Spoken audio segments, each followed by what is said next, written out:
a new season of college football, and man, do we have a lot of good matchups to get into this week. I say a lot. There are 3 good matchups to get into this week. The first week in college football, it's always exciting that college football is back. However, it's also marred mostly by the fact that it's a bunch of tune-up games that the average fan can't get too invested in because the games aren't meant to be competitive. You've got Ohio State's playing Akron. You've got Alabama playing Western Kentucky. And most of the games are along that line. However, there are 3 games this week that should have some pretty interesting implications. So those 3 games are Georgia playing Clemson, Notre Dame playing Texas A&M, and the Southern California Trojans playing LSU. And I say Southern California and not USC because, in my opinion, there's only one USC, and that is South Carolina. Maybe that's SEC bias coming through. Most people would probably say that, but that's just my opinion, and this is my podcast, so I get to choose who USC is, and that is the South Carolina Gamecocks. However, all 6 of those teams, or 9 of those teams, no 6, I can't do math. So I'm in law school, people. 6 teams playing. All of them are in the top 25. So there could be some pretty interesting playoff implications in these games. I think Georgia is going to beat Clemson fairly handily. The Dogs have only lost to one team, as I've said before, in the last 3 years, and that is Alabama twice. I think they're going to have a newfound energy with Nick Saban being gone. They're going to have a lot more confidence. Kirby Smart knows that he is the best coach in college football now, at least based on reputation. And they're going to be ready to rock and roll on the road to a national championship. I think Clemson is a good team. I don't think they're a great team or a huge playoff contending team. So I think this will be a good competitive game, but Georgia will ultimately get a decisive win. If I had to pick a score, I think Georgia will have something in like the high 30s, and Clemson might have something in like the low 20s, high 20s maybe. So something along those lines. Not a huge like stomp. I think it'll be competitive, but I don't think the outcome will ever be in doubt. On the note of Notre Dame and A&M, this is the most fun matchup to me, given that Notre Dame is ranked 7 and A&M is 20. I think that A&M is one of those teams that you never know what you're going to get. They could play great and have a surprisingly good season and climb their way up to like a 12 spot. They also could fall out of the top 25 completely, and they will probably do so if they lose the game to A&M. So hopefully they come out hungry.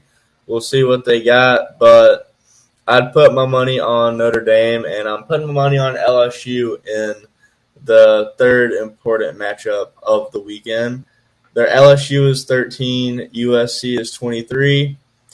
I don't foresee any upsets is essentially what I'm saying here. I think there will be some good competitive games, but you can't rule out the possibility of an upset because Levi called it 2 weeks ago in that Georgia Tech is going to be a sneaky team this year, and they've already snuck past and beat the number 10 seeded FSU 24-21 and arguably put a wrench in FSU's playoff hopes in the first game of the season. Now, given that it's a 12-team playoff now, one loss doesn't mean as much as it used to. Like, FSU can definitely still be a playoff team, but the fact that their loss came to an unranked team does not bode well for them if they do get stuck in the position like they were last year of having to weigh their odds against a bunch of different teams. Like, say, I don't know, there are a lot of one-loss teams that could slide in that 12 or 11 spot. The fact that they lost to a team that didn't have a whole lot of hype going into the season says a lot about them, and it really puts a wrench in what I think they probably hoped was going to be a bounce-back year after us making the national championship last year and then getting put out not because they lost, but because of an injury they sustained to their quarterback. So not a great start for FSU. All is not lost, but it doesn't bode well for them making a run this year. Alabama plays Western Kentucky. I'm really excited to see what DeBoer can do.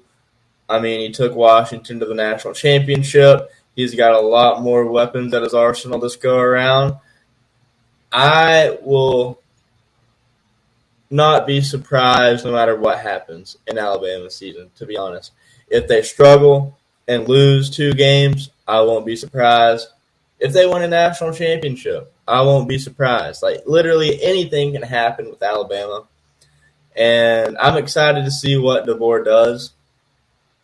I'm excited to see what Georgia does, too. I mean, they've always, I felt like at least, had something to prove.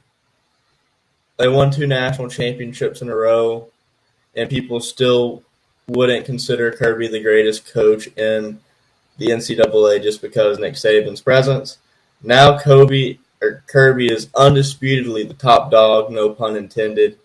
And I'm interested to see what he does with that title as well. I've said it before, I'll repeat it right at the brink of the season. Georgia is the favorite to win a national championship. They should be the favorite to win a national championship. And if they don't win it, it's a heartbreaking season for the Dogs.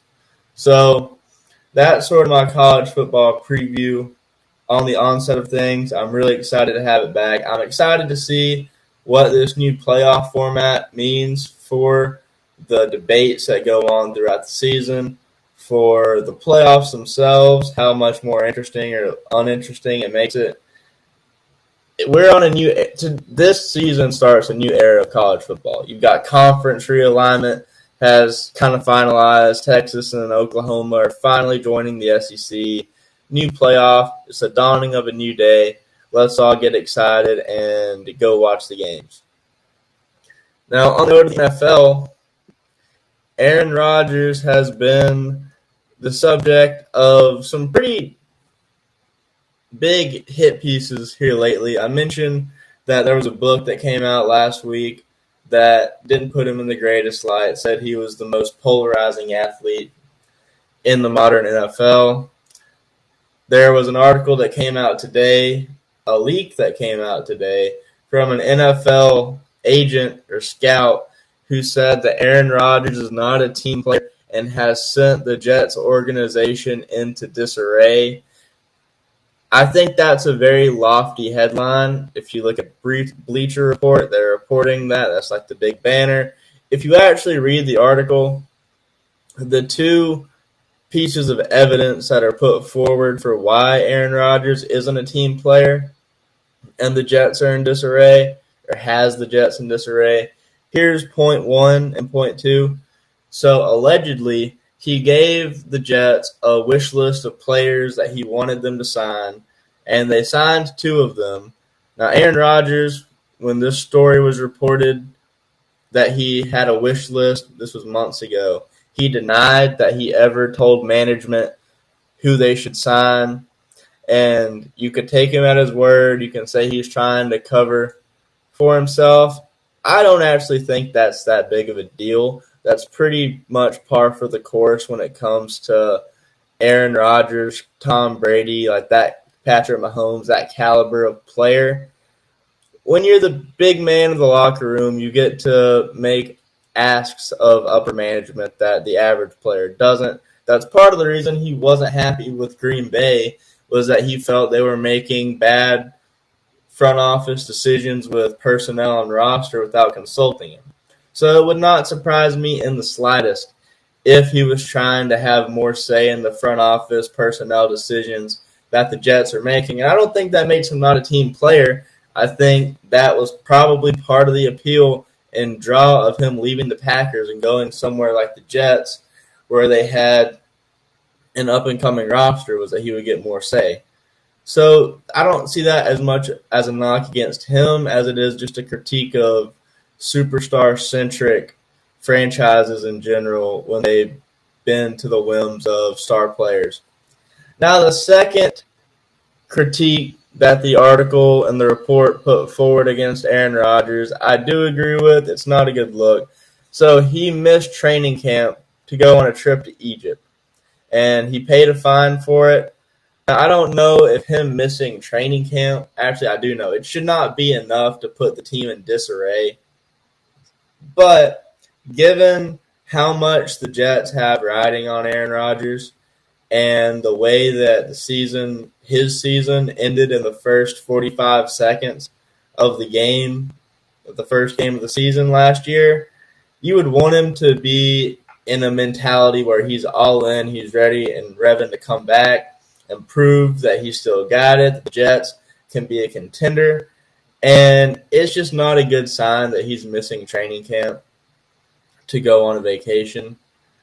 I don't think that should be enough to put the locker room in disarray by any means. I mean, that should be one of those things where whenever he reports, like I said, he was fined, he paid his fine, y'all sit, bump heads together, everybody gets on the same page, let's get ready to rock and roll now that you're here and move on. And the fact that stories like this are already coming out before the season starts might be a sign that the Jets are heading more for a LeBron James, the Lakers type season, where the main storyline for them isn't on the field success or a playoff race, it's backstage or locker room shenanigans. For their sake, I hope that's not the case. I'm much more interested in what the Jets have going on the field than what their locker room dramas are. So hopefully, for the sake of Jets fans, sports fans in general, not having to have our content barraged by silly stories instead of the main focus, I hope they can figure out what's going on and we don't see more reports out like that. Now, in the world of professional wrestling, there have been a wave of deaths here lately that I'm going to take some time out to address. First, chronologically, was Kevin Sullivan passed away a couple of weeks ago. He was a legendary wrestling mind, most notably wrestled in the 80s and 90s. He was a booker for WCW, had a really famous match against Brian Pillman. That was an I Quit match where Brian Pillman said, or it was an I Respect You match, not an I Quit match, but he quit or said he respected Kevin Sullivan, and he called him the booker on live TV, which was something that was very unusual back in those days. They didn't address the behind-the-scenes locker room stuff of the fact that wrestling was scripted. He also famously feuded with Hulk Hogan in the Dungeon of Doom. And a lot of people look back and criticize that angle. It was very corny, a lot of over-the-top acting. People that are wrestling purists that like their pro wrestling to be as real as possible probably hate the Dungeon of Doom just because of how silly and cartoonish it was. But that's probably the most memorable period of Kevin Sullivan's career. He was the Taskmaster, and he was at war and wanted to destroy Hulkamania, him and everybody else. That was where actually the Big Show got his debut as a member of the Dungeon of Doom. Kevin Sullivan lured Hulk Hogan into this little like cave lair, and the Giant, which was the Big Show's original wrestling name, burst out of a rock wall and starts beating up Hulk Hogan. It's as silly as it sounds hearing me describe it, but it is entertaining for what it's worth. So if anybody has any free time, check it out. But in addition to Kevin Sullivan, Afa, the second part of the Wild Samoans, has passed away. His brother Sika died last month, so between the two of them now, the Wild Samoans tag team has passed on. That tag team was one of the most dominant of the 70s and early 80s. They were managed by Captain Lou Albano. They're all Lou Albano, Afa, Sika, Hall of Famers in their own right. But they just have left such a legacy. If you look at WWE today, that Samoan bloodline that Afa and Sika helped pioneer are the main storyline in professional wrestling right now. and they have been for the last 4 years. Roman Reigns was Sika's son, Alpha's nephew.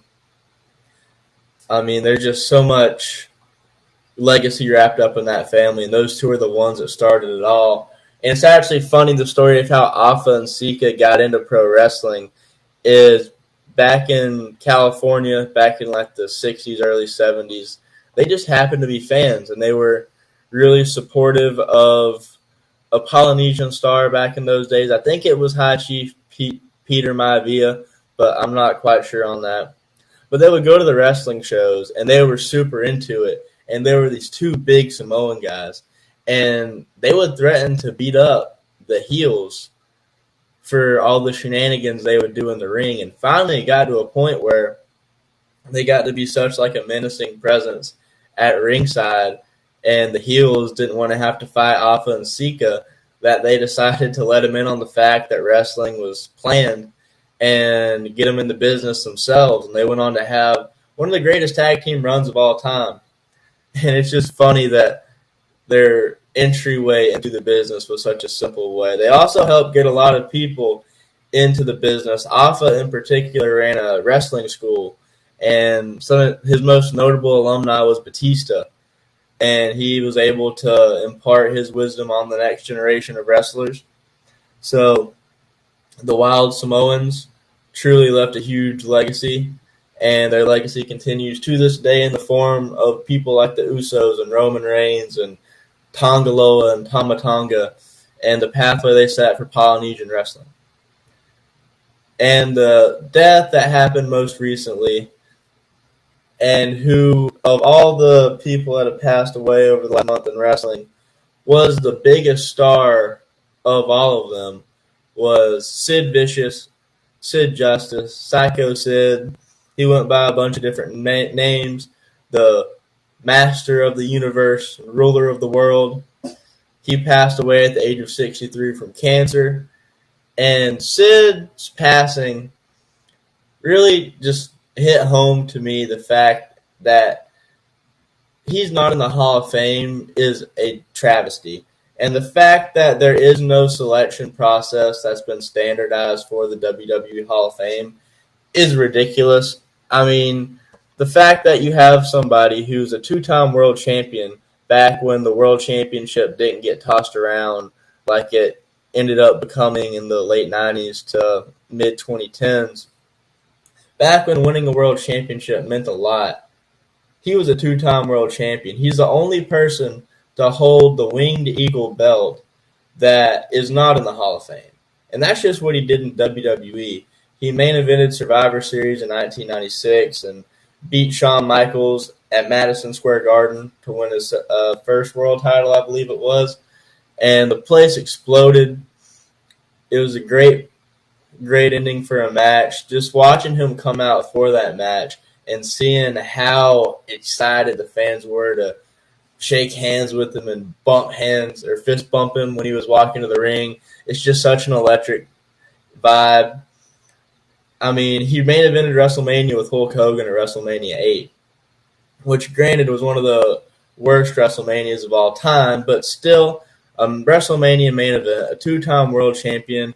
He was a world champion in WCW up until, and he was a top star for them up until he broke his leg in a horrific in-ring injury. But if it wasn't for that, who knows how much longer Sid's career could have lasted. He had pretty good matches with people like Goldberg and Sting and Ric Flair, Vader back in the day. Sid was a star no matter where he went. He was in the late 80s, a tag team with Dan Spivey, the Skyscrapers. He went to WWE in the early 90s. Like I said, he main evented with Hulk Hogan. He went back to WCW in the mid-90s. Main eventer there, like I said, wrestling Vader. Goes back to WWE. Main events there, wrestles The Undertaker in the main event of WrestleMania 13. He may be the only person who's a two-time WrestleMania main eventer who's not in the Hall of Fame, in addition to the fact he's the only person to hold the Winged Eagle belt that's not in the Hall of Fame.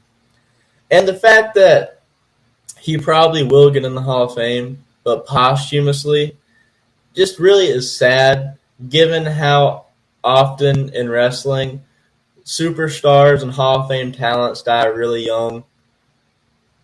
somebody who makes it to their 60s and is a clear Hall of Famer and doesn't get in just for arbitrary reasons, you just hate to see it. It's the same thing that happened to Vader. Vader should have been in the Hall of Fame probably 15 years before he went in. And when he got diagnosed with a heart failure and told that he only had a year or two more to live, he went out and said that he wanted to go in the WWE Hall of Fame before he died. And he never did. He was a Hall of Famer based on resume alone and should have been in.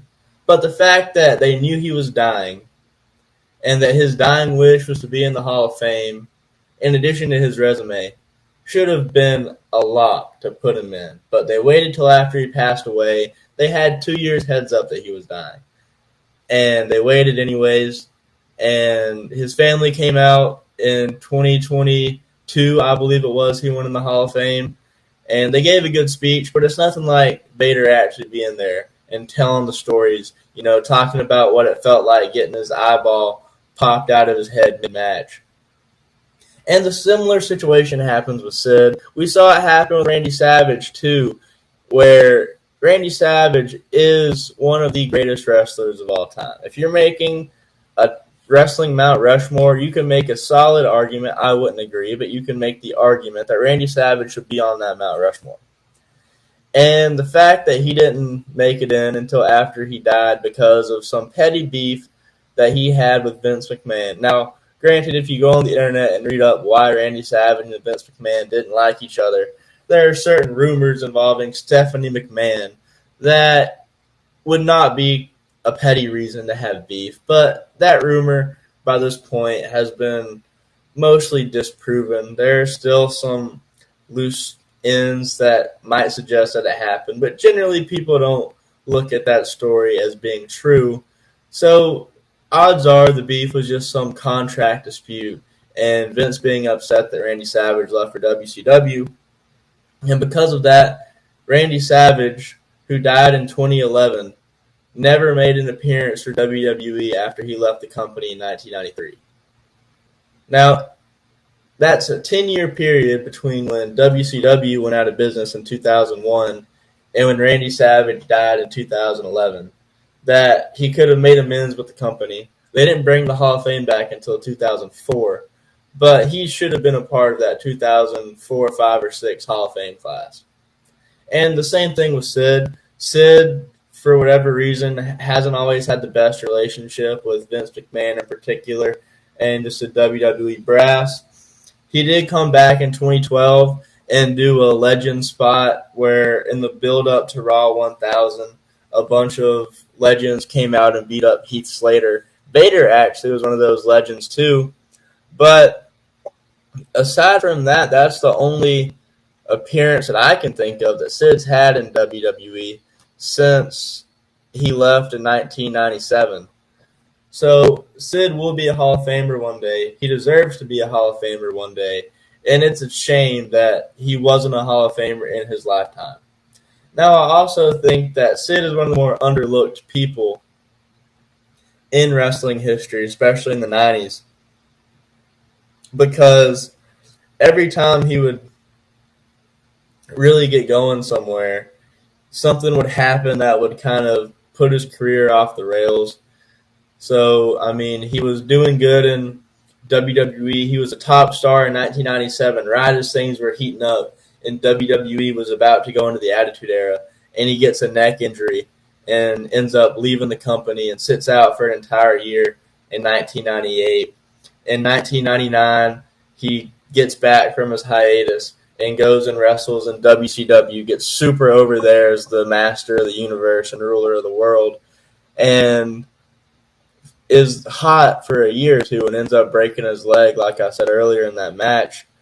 And it just seems like, for whatever reason, fate just didn't have it in the cards for Sid to have a long-term successful run on top. Back in his first run in WWE, I mean, he was set to be the next Hulk Hogan, but Hulk Hogan had a thing or two to say about that and ended up I'm assuming that Hulk Hogan ended up throwing his weight around and having Sid turn heel and Hulk Hogan beat him in the main event. when in all likelihood, at that point in Hogan's career, he really should have been putting over the younger talent, and Sid beating Hulk Hogan at WrestleMania, similar to how Ultimate Warrior beat Hogan at WrestleMania 6, could have been a big feather in Sid's cap and put him on the track to be in the face of WWE in the 90s. But that heel turn on Sid's part and having him go up against Hogan, especially because Sid turned heel on Hulk Hogan after Hulk Hogan cheated to help Ric Flair win the 1992 Royal Rumble and eliminate Sid because Hulk Hogan was a sore loser and didn't like that Sid had just tossed Hulk Hogan over the top in the Royal Rumble, which is how the match works. And so, I mean, if you look back, Sid very much was the face in that situation, but the way they portrayed it at the time on commentary was that Hulk Hogan was the good guy. But one last thing to talk about when it comes to Sid is he was never the best on the microphone or in the ring for that matter, from what I've heard. I haven't watched too many Sid matches. I just know him by reputation. I've seen a couple. I love his match against The Undertaker at WrestleMania 13 in the main event. I think that might be one of the most underrated Undertaker streak matches. But Sid was known for having some pretty memorable microphone gaffes. And I think the one that comes to mind for me is he was talking to somebody, I forget who, and I don't know what he was trying to say, to be honest, but he ended up saying that he ended up saying, like, I have half the brain that you do. I don't know what he was trying to say. It's really funny. If you look it up, like, Sid, half the brain that you do, pretty much he was trying to call his opponent stupid and say, like, I'm twice the man that you are, but it just backfired and made Sid look really dumb. It was really funny. He also, in his free time, was a huge softball advocate. They gave him the nickname Softball Sid. Because of that, he was known to take time off to play in his local softball league. So anybody who enjoys recreational softball listens to this, you would have had an ally in Sid Vicious. Now, WWE has a pay-per-view tomorrow, Saturday, actually. The Bash at Berlin is going to be in Germany. I think the crowd will be electric for it. They've been having a lot of European and foreign live events this year, and all those crowds have just been jam-packed and electric. I think Germany is going to be more of the same, especially because their native son, Gunther, is defending the World Heavyweight Championship against Randy Orton. So they're going to be over the moon to see him. Gunther just won the world title last month at SummerSlam, and he's going to retain against Randy Orton. Randy Orton is just a good name for Gunther to beat and put on his resume as having beat, sort of how Cody Rhodes got to go up against AJ Styles after he won his championship at WrestleMania. WWE generally does that when they get a new champion, is they'll throw an established talent in for them to beat, and it makes the new champion look good. Randy Orton is definitely a guy who can play that role for Gunther. And long-term, Randy Orton, if he's going to be in a drawn-out championship feud for any title, it'll be with Cody Rhodes for the WWE Championship. Speaking of, Cody will be defending that championship against Kevin Owens, and Cody Rhodes is going to win that match, but the main story going in is whether or not Kevin Owens will turn heel in the match. They've been teasing it a lot the last week or two. They had a really funny segment on SmackDown last week where Kevin Owens was shown a highlight reel of everybody that he's betrayed over the course of his career, and it led to a very funny moment where he said everybody in that video had it coming except for Kofi, and he apologized to Kofi Kingston and said that one was on him. But the fact they've been teasing KO turning heel so much means I think he's going to stay babyface, and him and Cody will have a good competitive matchup. Cody wins, and they'll tease Kevin Owens doing something dastardly after the match. I think, though, they'll shake hands and walk off. Now, I'm not 100% on that. They very well could be teasing this for a reason and KO turns heel, but I'm like 60% sure that he won't. Now, the match I'm most excited for is CM Punk and Drew McIntyre in a strap match. I love good old school stipulations like that. It's just fun and exciting, and it's a little bit different and a fun twist on your average like hardcore match. So the way the strap match generally works is the first person to you're strapped to your opponent, like your hands are tied up together, and the first person to touch all four corners of the ring is the winner. Now, given the importance of CM Punk's bracelet in this storyline with Drew McIntyre, I'm surprised they're not just going to do a bracelet on a pole match. Vince Russo, an old wrestling booker from the 90s, would have loved such a stipulation, but I'm cool for a strap match too. I don't know what's going to happen here. Drew won last time. Maybe Drew will win again. I wouldn't be surprised if they just kept having Drew beat Punk and save the big culmination and Punk finally getting his win back at WrestleMania or something like that. But that is what's going on in the sports world right now. That's all I have down to cover this week. We will see y'all next week and go in on the first weekend of college football as well as preview the NFL season that's coming up.